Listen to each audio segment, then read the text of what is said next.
Welcome to the Humane Society of Tampa Bay.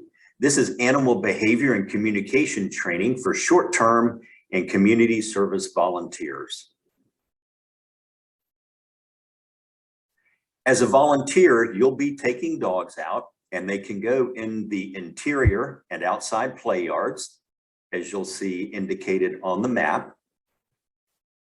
You'll keep dogs on leash for the first day or so, and when you have a dog on leash, do not let them get nose to nose with another dog. Dogs should be socially distanced, at least 6 feet, preferably 10 feet apart when they are on leash, and that's for their safety and your safety.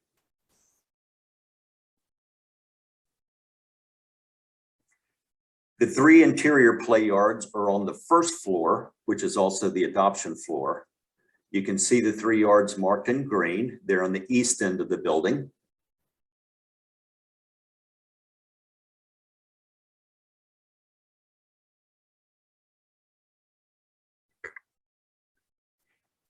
The outside yards have lots of activity.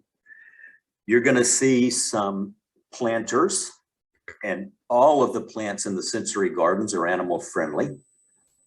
The dog's going to want to do some sniffing and walk around, so you're going to basically follow her and let her go wherever her nose takes her, as long as it's at least 10 feet away from another dog. Let her explore the yard.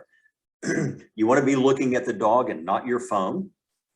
When you are out with a dog in the yard, that's not break time, that is dog time. The behavior staff also uses the play yards frequently and may want to use the dog that you have out at that time.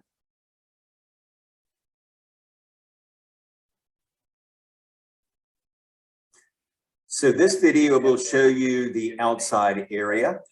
You'll probably come out of this red door with dogs, or you'll come down this alleyway. If someone has a dog in this alleyway, you want to wait. You do not want the dogs on leash to get that close. You'll come through here. Unfortunately, there's usually some activity around here, which is not great for the fearful dogs. You'll come into the entry area, and you will always close the gates. Poop bags are on the fences and in the poop bag stations around the grounds. This area is the common area. You'll always keep dogs on leash in this area. Immediately to the left, there's a small play yard. Gets a lot of shade from that oak tree. Adjacent to that yard is our livestock pen. And currently, as of this recording, there was a pig in there. We also have donkeys and hopefully goats. So here's one of our main outside play yards. This area we call Mandyland, in honor of our memory of our first behavior counselor. So sometimes there may be a pool out here. There's one of the sensory gardens.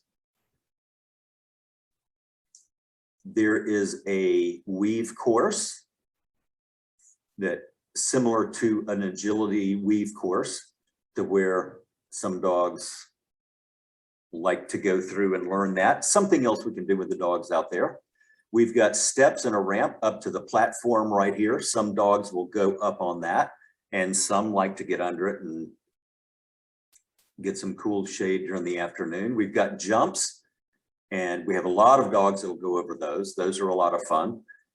And a dig pit with sand down there. So this area is for the dogs. So other than being obnoxious to you or the other dogs, we pretty much within reason want to let them do the kind of things they want to do while they are out. This is the retention pond where all the drain off from rain goes into. So there are chemicals. So we want to keep the dogs out of there for right now. So don't walk dogs down there. This is our easternmost play yard that is adjacent to Howard Semino. You'll see the tombstones from the pet cemetery from about 50, 60 years ago. And this yard's broken up into 2. You can see there's a smaller ramp here, another sensory garden. So this is the area where you will have dogs out. On the first day, you will keep the dogs on leash the entire time until you've gotten comfortable with the training. We've gotten comfortable with you, And then after that, you will be allowed to drop the leashes while you have them out in the play yards out there. So it's very important to pay attention to the dog in front of you and understand the subtle signals that they may send. I strongly recommend just hitting pause and looking at this list and then looking back at the dog and try to identify those signs, the warning signs the dog is sending here.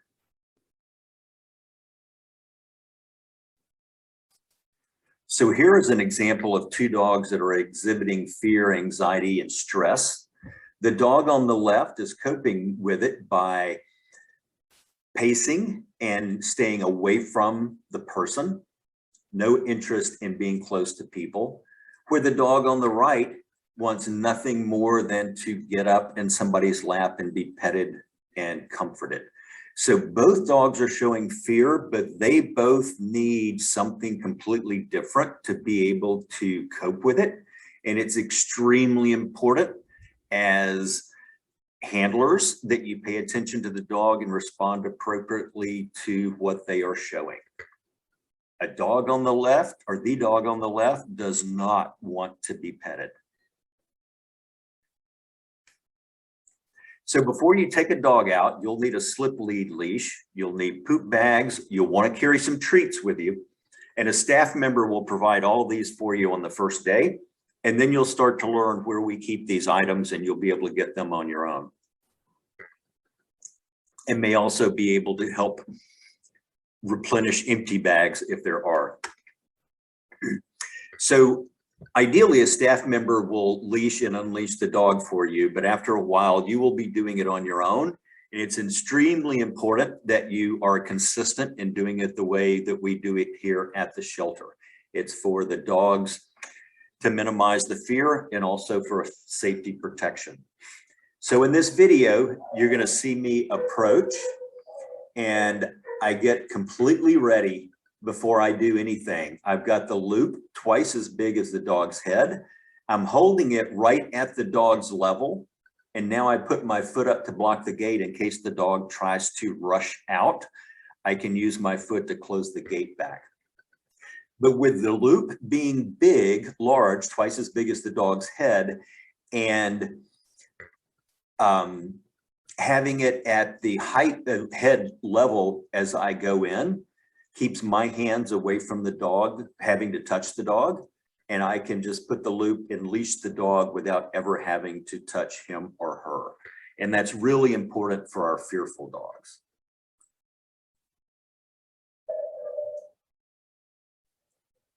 So you will see in this one, I do a big loop, I hold it right there, and he's going to put his head right through it. Very slow, very calm. I didn't come up all excited that we're going for a walk. I came up stealth-like, as calm as possible.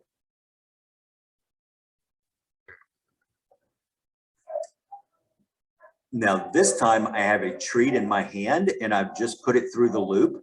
You can see my hand through the loop. So that way, as the dog is eating the treat, I can just slide the loop right over the dog's head. Now in her case, she didn't move at all. So it turned out to be very easy for her, but you'll see another example of that in a future slide. So let's look at one more leashing. This dog's going to do a little bit of moving, but again, I keep the loop right about where her head is.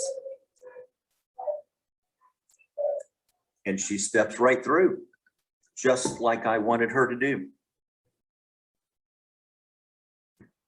So when you go to leash a dog, the one on the left, this dog is sending very subtle signals that says, I don't want to go out. Sniffs, no, I'm not interested. Turns head away and pulls away a little bit. If a dog does that, that dog is telling you she is not ready to go out. So step out and pick another dog. Do not force a dog that's showing signs like that to go out, because that's not what she wants. This dog loves to go out, but if you notice, is staying at the end of the leash, and it is slack a little bit, but it's keeping pretty good distance, and also never looks back at the person at the end of the leash. This is a dog who has no interest in being touched or petted. So it's important that when a dog is basically trying to stay away from you, to let the dog stay away from you. Wait till the dog approaches you. All right. So returning a dog to the kennel run. Ideally, a staff member will do this for you, but when you start doing it on your own, the easiest thing to do is to step into the run and the dog will follow you in. So in this case, you're going to see that dog wanted to keep going and I just waited, came in, he turned around, I took the leash off and then I closed it and then delivered a treat. Good boy. He didn't try to run out or anything. Oop. All right. So this dog comes right up, follows me right in, gets on the bed and turns around, stands right there and is eating the treat out of my hand as I took the leash off of his head. And he's still standing there eating that treat. So that was absolutely perfect scenario right there with that one. So some of the do nots, when you are out with a dog, it is not break time, it is dog time. Do not spend time on your phone or looking at your phone. Don't wear earbuds or any items that may restrict you from being able to hear a staff member calling you from across the yard. Do not let dogs get closer than 6 feet. Social distance those dogs. You do not want to let dogs get nose to nose. If a dog is hesitant to walk, do not drag the dog by the leash or drag it in any way. Toss treats, use treats for the dog to go, or call a staff member. And again, always carry a poop bag with you. If you see any poop, whether it's from your dog or even if you're not walking a dog at that moment, pick it up because that is the largest carrier of diseases. And it's very important that we keep the yards clean since we have so many dogs that are in them. So when you are out in the yard, and especially after a couple of days when you're able to drop the leashes with the dogs, let her sniff all around. Usually when they come out, they want to sniff all the yard and see what are the latest smells out there and then leave their own. A lot of them, once they've gone to the bathroom, then they're ready to play with you. They may want to climb the ramps. They may want to walk through those weave posts or dig in the sand pit. A lot of the dogs like to chase balls that you throw. Not all of them are good about bringing it back to you, but they do love to run after them. And that is a fabulous thing because that helps exercise and tire the dogs out. A lot of them want to relax for a while they're out there. And that is also a wonderful thing. Again, you'll want to always pick up poop. And remember that the dog wants to eat your phone, so keep it in your pocket. As a general rule, you should have the dog out for no longer than about 15 minutes from the time that you leash it up to the time that you take it back. We couldn't do what we do without our volunteers, so thank you for being here. Please follow all procedures and directions. Don't take risks, ask questions, and it's very important to have fun.